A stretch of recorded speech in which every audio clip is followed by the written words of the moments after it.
Assalamualaikum warahmatullahi wabarakatuh. Hai teman-teman semua. Video ini dibuat untuk memenuhi tugas ujian akhir semester dengan mata kuliah Manajemen Perilaku Organisasi dengan dosen pengampu Bapak Ibnu Asaduddin. Sebelumnya kita perkenalan dulu. Perkenalkan, nama aku Nikita Cahyani dengan NIM 2017 40 10 15 dari kelas 6 MPIA. Di video ini kita akan membahas mengenai kekuasaan dan sumber kekuasaan organisasi. Stay tune ya teman-teman. Sebelumnya, ada yang tahu nggak sih kekuasaan itu apa? Kekuasaan berasal dari kata kuasa yang berarti kemampuan atau kesanggupan untuk melakukan sesuatu. Dalam Kamus Besar Bahasa Indonesia atau KBBI, kekuasaan adalah kemampuan orang atau golongan untuk menguasai orang atau golongan lain berdasarkan kewibawaan, wewenang, karisma, atau kekuatan fisik. Jadi, kekuasaan merupakan kemampuan untuk mempengaruhi pihak lain menurut kehendak yang ada pada pemegang kekuasaan tersebut. Kekuasaan terdapat di semua bidang kehidupan yang dijalankan. Kekuasaan mencakup kemampuan untuk memerintah atau agar yang diperintah patuh, dan juga memberikan keputusan-keputusan yang secara langsung dan tidak langsung. Selanjutnya, apa saja sih karakter kekuasaan yang terdapat dalam sebuah organisasi?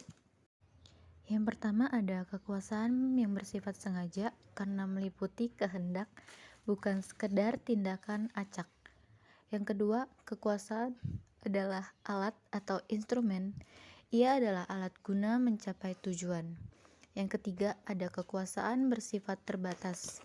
Ia diukur dan diperbandingkan di aneka situasi atau di deteksi kemunculannya.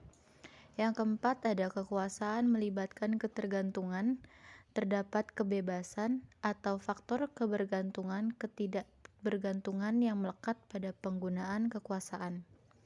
Yang kelima, ada kekuasaan adalah gagasan bertindak. Ia bersifat samar dan tidak selalu dimiliki.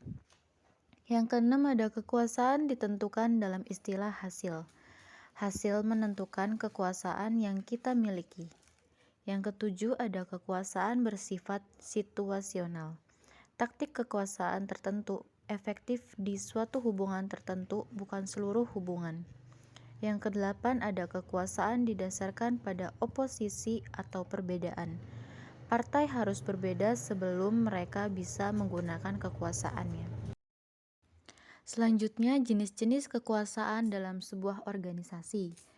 Menurut French dan Raven, yang pertama ada reward power.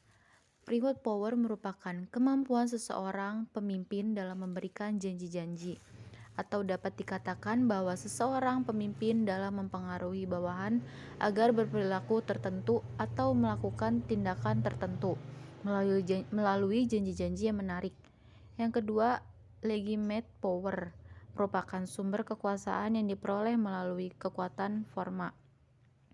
Yang ketiga, coercive power atau kekuasaan paksaan adalah kekuasaan pemimpin untuk mempengaruhi orang lain dengan kekuatan memaksa karena ia mempunyai kedudukan dan posisi yang sangat kuat. Yang keempat ada referent power. Tipe kekuasaan ini didasarkan pada suatu hubungan kekuasaan atau iklim dalam arti ketika seseorang mengidentifikasi orang lain yang mempunyai kualitas atau persyaratan seperti yang diinginkan. Yang kelima ada expert power. Kekuasaan yang berdasarkan pada keahlian ini memfokuskan diri pada suatu keyakinan bahwa seseorang yang mempunyai kekuasaan pastilah ia memiliki pengetahuan, keahlian, dan informasi yang lebih banyak dalam satu persoalan. Cara meningkatkan atau mengurangi kekuasaan. Seseorang dapat meningkatkan kekuasaannya dengan memiliki segala sesuatu yang dibutuhkan orang lain, di mana ia sendiri yang mengendalikannya. sehingga membuat mereka semakin tergantung kepadanya dan ia akan memiliki semakin besar kekuasaan atas mereka. Kita dapat membuat orang lain bergantung pada kita dengan menciptakan monopoli dalam mengendalikan informasi, penguasaan atas suatu pekerjaan, keahlian yang kita miliki, atau hal lainnya yang dibutuhkan oleh orang lain. Begitupun sebaliknya, kita dapat memperkecil kekuasaan seseorang atas diri kita dengan memperluas pilihan kita, sehingga kita tidak terlalu bergantung padanya. Sebagai contoh, banyak organisasi menggunakan banyak pemasok atau supplier, bukan hanya satu pemasok saja, dengan tujuan memperkecil ketergantungan organisasi tersebut pada pemasok yang ada. Selanjutnya ada sumber-sumber kekuasaan. Yang pertama ada kekuasaan keahlian. Kekuasaan ini adalah sebagai akibat dari keahlian atau kepakaran yang dimiliki oleh seorang pemimpin. Yang kedua ada kekuasaan legitimasi. Seseorang akan memiliki kekuasaan legitimasi bila orang tersebut memiliki jabatan tertentu. Yang ketiga ada kekuasaan referensi.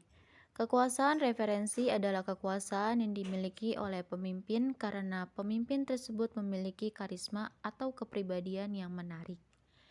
Yang keempat ada kekuasaan penghargaan. Kekuasaan penghargaan adalah kekuasaan yang dimiliki pemimpin bersumber dari kemampuan pemimpin untuk memberikan hadiah, penghargaan, atau upah kepada bawahannya. Yang kelima ada kekuasaan paksaan. Kekuasaan paksaan adalah kekuasaan yang dimiliki oleh seorang pemimpin karena pemimpin tersebut memiliki posisi yang sangat kuat.